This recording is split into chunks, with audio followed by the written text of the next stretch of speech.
আপনি আমাদের সংস্থায় 10,000 টাকা ইনভেস্টমেন্ট করুন, আপনাকে প্রতিদিন আমি 2,000 টাকা করে প্রফিট করিয়ে দেবো। যদি সে আমাকে প্রফিট করিয়েই দেয় তাহলে সে নিজে করছে না কেন? তাহলে তো আজকের দিনে কেউ গরিব থাকতো না। আপনি টাকা নিজের কাছে রাখুন, টাকা অন্যত্র দেবেন না, দিলে সেটা আপনার নায়ের খাতায় চলে যাবে।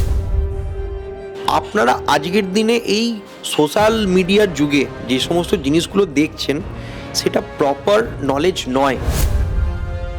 ব্যাঙের ছাতার মতন ওই বিভিন্ন ব্রোকিং ফার্ম বলছে আমার কাছে চলে আসুন, সেখানে গেলে হবে না, জানতে হবে। মেন ব্যাপার হচ্ছে এটা, আমাদের ফরেক্স ইন্ডিয়ার মূল লক্ষ্যই এটা যে মানুষকে একটা অ্যাওয়ারনেস ক্রিয়েট করা, বোঝানো। আর এই নলেজটা 15 বছর থেকে 60 বছর প্রত্যেকটা বয়সের মানুষদের নেওয়া উচিত।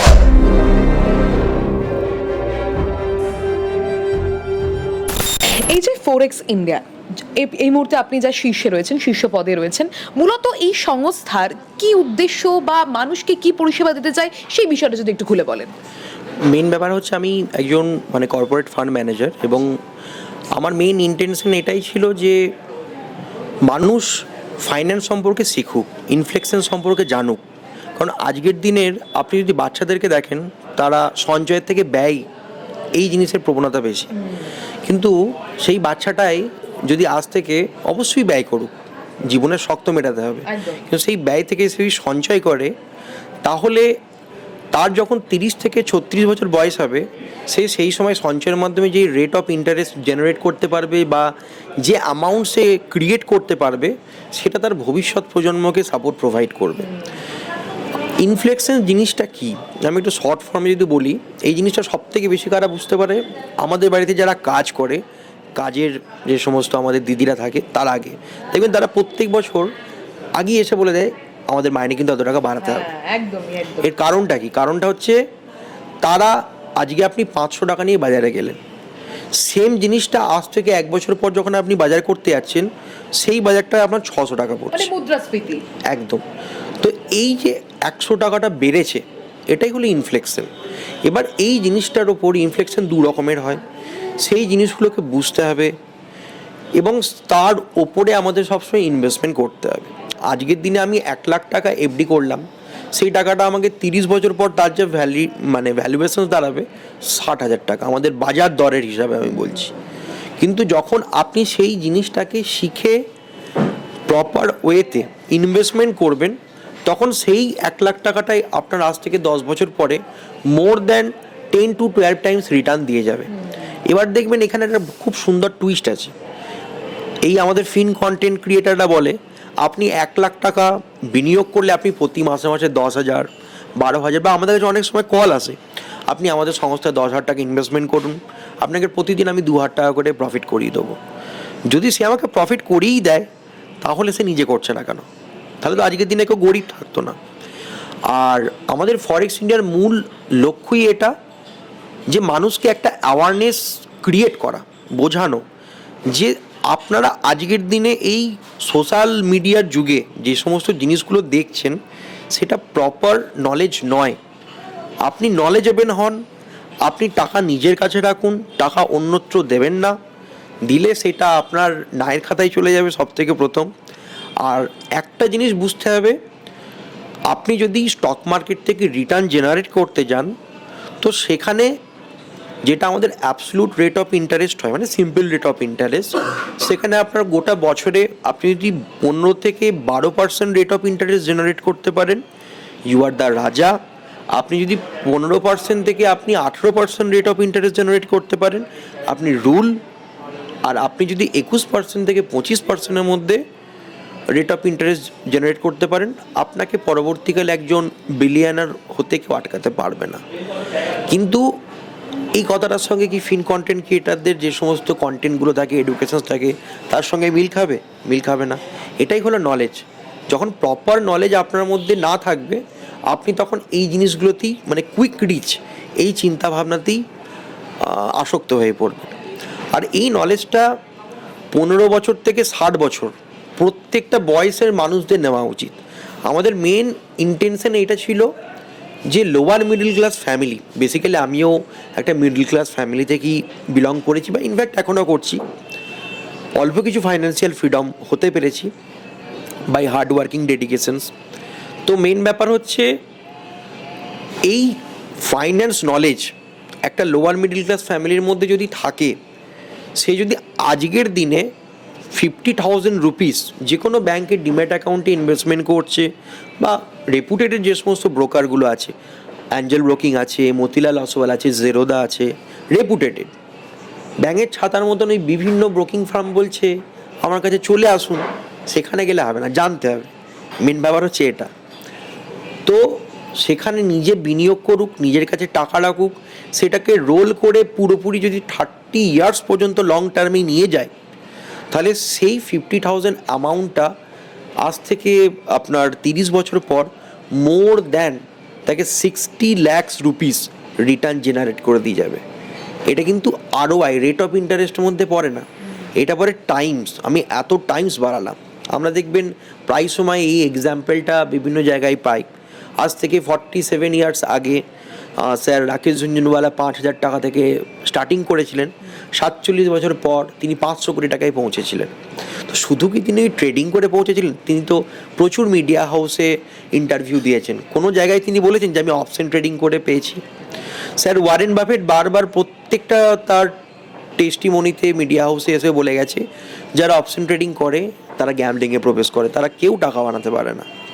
আজকে আমরা খুব ছোট একদম ক্ষুদ্র ইনভেস্টার, একটা নলেজ নিয়ে এতদিন ধরে আমরা ওয়ার্কিং করেছি, পড়াশোনা করেছি, তারপরে গিয়ে আমরা এই মার্কেটের 20% থেকে 25% নলেজ নিয়ে কাজ করি। আর এখনকার দিনে আপনি যে কোনো ইনস্টিটিউশনে যান, সে বলে আমি 100% জানি। কেন? ব্যাক মার্কেটে দেখাচ্ছে এইখান থেকে মার্কেটটা উঠেছে, এইখান থেকে ফল করেছে। বিগিনার্স কিছু জানে, কিছু বোঝে? বিগিনার্স দেখছে না, বলছে এটাই সঠিক, এটাই ভুল। এইগুলোকে বুঝতে হবে। স্যার বিজয় কেডিয়ার আর একটা এক্সাম্পল আমি যদি দিই, 2003 থেকে 4 সময় উনি 16টা কোম্পানিতে ইনভেস্টমেন্ট করেছিলেন। 2023-তে তার ওই 16টা শেয়ার গড় আপ অ্যান্ড ডাউনসে তাকে টোটাল 1600 টাইম রিটার্ন জেনারেট করে দিয়ে গেছে। তাহলে একটা শেয়ার 1600 টাইমস দিয়ে গেছে, মানে টোটাল উনি 10টা শেয়ারে যদি ইনভেস্টমেন্ট করে 16,000 টাইম। তো এই জিনিসটাকে বুঝতে হবে যে লং টার্মে আমরা Times say rate of interest generate করতে পারবো, শর্ট টার্মে কখনো সেটা পসিবল নয়। আমার মধ্যে নলেজ না থাকলে, আবারও বলছি, মানুষের উচিত সে ইন্ডেক্স ফান্ডে ইনভেস্টমেন্ট করুক, সে মিউচুয়াল ফান্ডে ইনভেস্টমেন্ট করুক, বিভিন্ন SIPতে মিড ক্যাপ আছে, লার্জ ক্যাপ আছে, সেখানে ইনভেস্টমেন্ট করুক। কিন্তু উইদাউট নলেজ সে যদি মনে করে কেউ আমাকে আজকে বলছে 1 লাখ টাকার বিনিময়ে 8% করে রেট অফ ইন্টারেস্ট দেবো, দিয়েও যাচ্ছে 5-6 মাস, তারপরে অটোমেটিক্যালি আজ থেকে 1.5 বছর পর বুঝতে পারবে সে টাকা পাচ্ছে না। কারণ আমাদের ইনস্টিটিউটে বহু স্টুডেন্ট, লাস্ট আমি 2 মাস আগের ঘটনা বলছি, আমার 4টে স্টুডেন্ট এসছে বর্ধমানের গলসি থেকে, গুসকরা থেকে এবং প্রপার বর্ধমান থেকে, এবং কলকাতা থেকেও আছে। তো সেখানে তারা একটি কোম্পানিতে, কোথাও একটা কোম্পানিতে ফরেক্সের ইনভেস্টমেন্ট করেছে। তো তারা ইনভেস্টমেন্ট করেছে আপনার এপ্রিল থেকে মে মাসে ইনভেস্টমেন্ট করেছে, কিছু একটা 8% করে মান্থলি তাদের রেট অফ ইন্টারেস্ট দেবে, এরকম কিছু বলে। লাস্ট 4 মান্থস বলছে নাকি স্যার উইথড্রল পাচ্ছি না। তো টাকাটা কি আমরা অন্যভাবে তুলতে পারবো? বললাম এটা পসিবল নয়।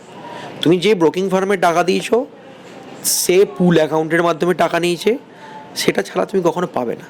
তো এই যে নলেজটা, ব্রোকার জাজমেন্ট, তারপরে হচ্ছে ফাইন্যান্সিয়াল রিপোর্ট চেক করা, প্রফিট অ্যান্ড লস।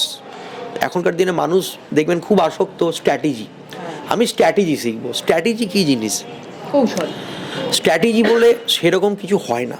ফর্মুলা, আমি যে ফর্মুলাটা আমি শিখছি, সেই ফর্মুলার মধ্যে যেটা আমার সবথেকে ভালো লাগছে, আমি ট্রেন্ডকে আইডেন্টিফাই করতে পারছি, সেটাই হলো আমার স্ট্র্যাটেজি। আপনার চোখে মার্কেট আলাদা, আমার চোখে মার্কেট আলাদা। আমি যদি আপনার চোখে মার্কেট দেখতে যাই, তাহলে তো আমি কখনই টাকা বানাতে পারবো না, কারণ আমার তো সেই নলেজটা নেই। তো এই জিনিসটাকে মানুষকে বুঝতে হবে যে বেসিক থেকে মানি ম্যানেজমেন্ট, টোটাল নলেজটা তার মধ্যে দরকার। উইদাউট নলেজ সে কখনো পারবে না। এবং আমি সবাইকেই বলবো যে আপনারা অবশ্যই কোনো না কোনো ভালো সংস্থা থেকে এডুকেশনস নিন, যেখান থেকে আপনারা নলেজ পেতে পারেন, ইনভেস্টমেন্ট করুন নলেজে। শিক্ষা এমন একটা জিনিস, জ্ঞান এমন একটা জিনিস যে সারা জীবন আমাদেরকে কিন্তু একটা বিশাল বড় রিটার্ন দিয়ে যাবে জীবনের শেষ দিন পর্যন্ত। তো শিক্ষায় আপনারা ইনভেস্টমেন্ট করুন, সেটা অবশ্যই আপনাকে পরবর্তীকালে মার্কেট থেকে একটা ভালো আরওআই বা আরওই জেনারেট করতে সাপোর্ট প্রোভাইড করবে।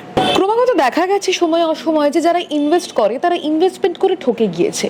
এমন বহু মানুষকে দেখা যায় তারা পরবর্তীকালে কি করবে, ঠকে গিয়েছে, টাকার মতো জিনিস একবার বেরিয়ে গেলে তো তার ফিরে আসবে না, সেক্ষেত্রে তারা কি করবে? সব থেকে মেন ব্যাপার ওই আবারও একটা কথা, উইদাউট নলেজ। আমি যদি জ্ঞান না আছে, আমি না জ্ঞান অর্জন করে আমি যদি মনে করি আমি টাকা দিয়ে টাকা ইনকাম করব, এটা কখনো পসিবল নয়। আমি আবারও রিপিট করছি, ভারতীয় শেয়ার বাজার বা আন্তর্জাতিক ফরেক্স বাজারে কখনোই টাকা দিয়ে টাকা ইনকাম করা যায় না। আমি টাকাকে দীর্ঘকালীন মেয়াদে আমি যে বিনিয়োগ করেছি সেই অ্যামাউন্টটাকে আমি বৃদ্ধি করতে পারবো, এবং এটাই হলো মার্কেটের ভাষা। আজকে আপনি একটা কোম্পানিতে ইনভেস্টমেন্ট করলেন, তো সেই কোম্পানির যখন আপনি শেয়ার মালিকানা হচ্ছেন, সেই কোম্পানিটা গ্রো করবে একটা টাইম পর। আজকে ইনভেস্টমেন্ট করলে কালই তো সেটা গ্রো করে যাবে না, টাইম দিতে হবে। তো তারপরে গিয়ে আপনার টাকাটা বৃদ্ধি পাচ্ছে। আপনি 100 টাকা দিয়ে আজকে শেয়ার মালিকানা হলেন, আজ থেকে সেই জিনিসটা 5 বছর পর তার অ্যামাউন্টটাকে দাঁড়ালো 100 টাকার শেয়ারটা দাঁড়ালো 280 টাকা। তখন গিয়ে আপনার রেট অফ ইন্টারেস্টটা 180% গ্রো করলো। তো এটাই মানুষকে বুঝতে হবে যে আমি কোন কোম্পানিতে বিনিয়োগ করব, কেন করব, কখন কোন সময়ে করব, কোন সময়ে এক্সিট করব, সেগুলোকে বুঝতে হবে। 2013 সালে যদি আমরা দেখি, তখন বাজাজ ফাইন্যান্স, তার স্টক ভ্যালু কত ছিল? তার স্টক ভ্যালু ছিল আপনার ওই মোর দ্যান 70 রুপিস। আজকে তার অ্যারাউন্ড 7000। তো কতটা টাইমস বেড়েছে। তো এই জিনিসটাকে বুঝতে হবে। 2013 থেকে 23 এই 10 বছরে সে 70 থেকে 7000-এ পৌঁছেছে। আজকে টাইটান 2016-এ অ্যারাউন্ড 292 ছিল, 2023 আপনার ওই অ্যারাউন্ড 3300 সামথিং। তাহলে কত টাইমস বেড়েছে? সেখানেও তো 100 টাইমস বেড়েছে। তো এই যে জিনিসটা মানুষের মধ্যে খুব মানে ভাবনা চিন্তা, যে আমি এই বাজারে প্রবেশ করব, আমি 10% করে রেট অফ ইন্টারেস্ট জেনারেট করব, 12 মাসে 120%, মানে আমার টাকা ডবল হয়ে গেল, এটা পসিবল নয় কখনো। তাহলে এই সমস্ত মানুষেরা, যে সমস্ত বড় বড় মানুষদের নাম শুনেছি, তারা কিভাবে ইনকাম করে বা আমরা কিভাবে ইনকাম করি, মেন ব্যাপার পড়াশোনা করতে হবে। তারপরে তোমার যদি মানে প্রকৃত নলেজ থাকে, তুমি কর্পোরেট সেক্টরে ফান্ড ম্যানেজার হতে পারো। তুমি যদি বিবিএ এমবিএ করো বা বিকম লাইন নিয়ে পড়াশোনা করে এমবিএ ফাইন্যান্স করতে পারো, সেখানে 10 to 12 lakhs maximum say packaging পাবে ইয়ারলি। মান্থলি মিনিমাম সে 4 lakhs থেকে yearly minimum say 4 lakhs to 6 lakhs-এর মধ্যে পাবে।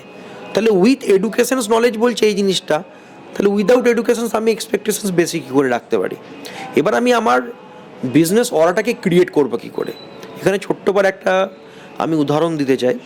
1992 স্ক্যাম ওয়েব সিরিজ, যেই ওয়েব সিরিজটা হয়েছিল হর্ষদ মেহতার, সেখানে একটা কথা হর্ষদ মেহতা বলেছিল যে আমি 100 জন মানুষকে নিয়ে মার্কেটে কাজ করব, যারা আমার কথাতে 10 টাকা করে ইনভেস্টমেন্ট করবে। অর্থাৎ আমি 1000 টাকা নিয়ে মার্কেটে কাজ করব। এই জিনিসটা কি? এই জিনিসটাই হচ্ছে এসবি অ্যাডভাইজারি ফার্ম বা আইবি অ্যাডভাইজারি। আইবি মিনস হচ্ছে ফরেক্স মার্কেটের ইন্ট্রোডিউসিং ব্রোকার, এসবি হচ্ছে সাব ব্রোকারশিপ, যেখানে তারা নিজস্ব একটা কনসালটেন্সি ফার্ম রানিং করে সেখান থেকে ডাইরেক্ট কনসালটেন্ট নিয়োগ করে তাদেরকে পুরোপুরি অ্যাডভাইস করে সে সেখান থেকে একটা ভালো কমিশনের মাধ্যমে রেভিনিউ জেনারেট করতে পারে। মোর দ্যান কেউ যদি আজকের দিনে উইথ নলেজ আজ থেকে স্টার্টিং করে 10 years পর, সে মান্থলি প্রচুর ডেডিকেশনের সঙ্গে কাজ করলে, হার্ডওয়ার্কিং যদি ফলো করে, তাহলে মোর দ্যান মান্থলি 2 থেকে 3 lakhs সে আর্নিং করতে পারবে মিনিমাম। ম্যাক্সিমাম কখনো কাউন্টিং করা যায় না, সেটা তার বাকি নলেজ, ব্যাড এক্সপিরিয়েন্স, স্কিল এইসবের ওপর ডিপেন্ড করছে। তো এই সমস্তটাই কনসালটেন্সি ফার্মের মাধ্যমে হয়, এসবি অ্যাডভাইজারি বা ইন্ট্রোডিউসিং ব্রোকিং ফার্ম। এবার বুঝতে হবে এইগুলো ডায়াগ্রামটা কি। মূলত আমরা ফরেক্স ইন্ডিয়া এডুকেশন প্ল্যাটফর্মের মাধ্যমে আমরা এটাই চেয়েছিলাম যে এখনকার দিনের প্রত্যেকটা ছেলে মেয়ে ফাইন্যান্স সম্পর্কে তার নলেজ গেইন করুক এবং অ্যাকচুয়াল জিনিসটাকে বুঝুক। এবং একটা পকেট ফ্রেন্ডলি অ্যামাউন্টের মাধ্যমে তারা বুঝুক। কারণ অনেক মানুষ আছে হিউজ অ্যামাউন্ট চার্জেস করে, সেই চার্জেসের জন্য তারা সেই জিনিসটাকে কনজিউম করতে পারে না। আমিও মিডল ক্লাস ফ্যামিলি থেকে বিলং করেছি, আমি জানি এই এডুকেশনসের জন্য আমাকে কত বা আমার ফাদারকে কত টাকা ইনভেস্টমেন্ট করতে হয়েছে। তো এইগুলো একটা আমাদের মনের মধ্যে একটা এফেক্ট ছিল যে কোনো দিন যদি সম্ভব হয়ে থাকে কিছু না কিছু করব। তো এই স্বপ্ন নিয়ে আমরা স্টার্টিং করেছিলাম। অ্যান্ড আজকে একটা লাস্ট ইয়ার আমরা টোটাল 164 স্টুডেন্টকে আমরা টোটাল এডুকেশনস প্রোভাইড করেছিলাম। বাট এই অ্যামাউন্টে নয়, সেটা 10,000 করে চার্জেস করা হয়েছিল। বাট এই বছরে আমরা সেটাকে এই জায়গায় করি, কারণ আমরা একটা জিনিসকে সবসময় বিলিভ করি, আগে মানুষকে তুমি সফল তখন করো যখন তুমি আগে নিজের সফলতার জায়গায় পৌঁছাও। একদম। আমি নিজে সফলতার জায়গায় পৌঁছালাম না আর আমি চিৎকার করে করে বলে গেলাম আমার সঙ্গে তোমরা দৌড়াও, তুমি সফল হয়ে যাবে, দ্যাটস নট পসিবল। এবং আমাদের এই ফাইন্যান্সিয়াল জ্ঞান অ্যাওয়ারনেস প্রোগ্রামে প্রচুর সেক্টর আমাদেরকে সাপোর্ট প্রোভাইড করছে। সেখানে আপনার বিভিন্ন লোকাল মানে ব্যাংকের যে সমস্ত ব্রাঞ্চেস আছে তারা সাপোর্ট প্রোভাইড করছে। একটা বড় ব্যাংক খুব শিগগিরই আমাদের সঙ্গে কোল্যাব করবে, এই মুহূর্তে আমি পাবলিকালি বলবো না, বাট খুব শিগগিরই তার অ্যানাউন্সমেন্ট ফরেক্স ইন্ডিয়া থেকে পেয়ে যাবে মানুষ, যারা যারা আমাদেরকে ফলো করে বা আমাদের সঙ্গে অ্যাসোসিয়েট আছে। এছাড়া সুইচ অন ফাউন্ডেশনস আছে, এটি বিশ্বস্তকর প্রতিষ্ঠান যে আমাদেরকে পুরোপুরিভাবে সাপোর্ট দেয়।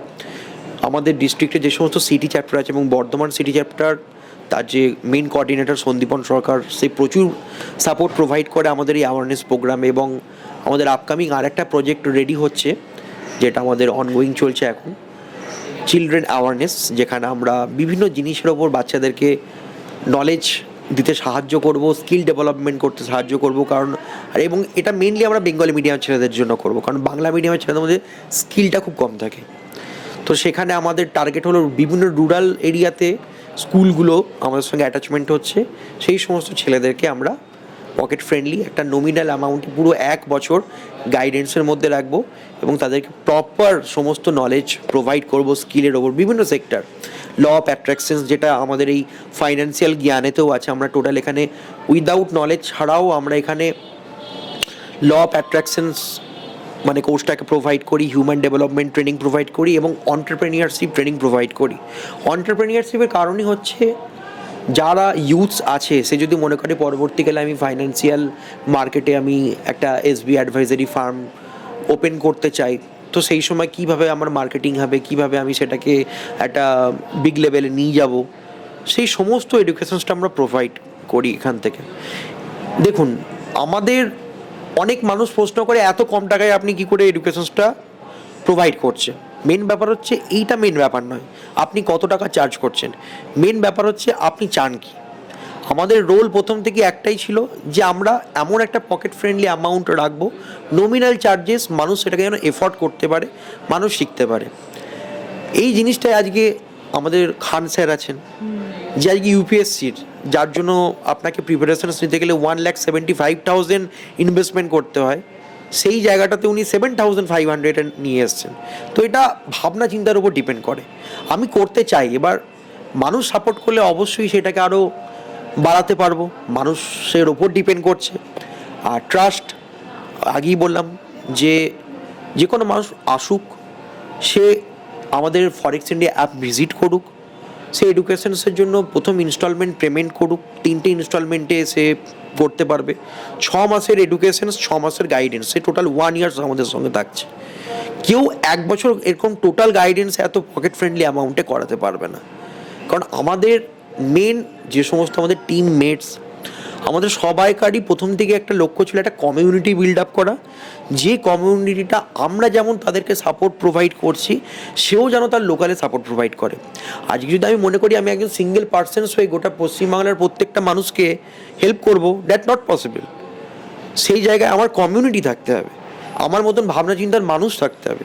আমাদের লক্ষ্য আমাদের এই এডুকেশনসের মাধ্যমে মানুষের ভাবনা চিন্তার প্রসারটাকে আরও প্রগতিশীল করা, মানুষ যেন আরও বুঝতে পারে ভালো করে, এবং তাকে যেমন আমরা সাহায্য করছি, সাপোর্ট দিচ্ছি এত পকেট ফ্রেন্ডলি অ্যামাউন্টে, সেও যেন সেম পদ্ধতি অবলম্বন করে তার পারিপার্শ্বিক মানুষকে সাপোর্ট প্রোভাইড করুক।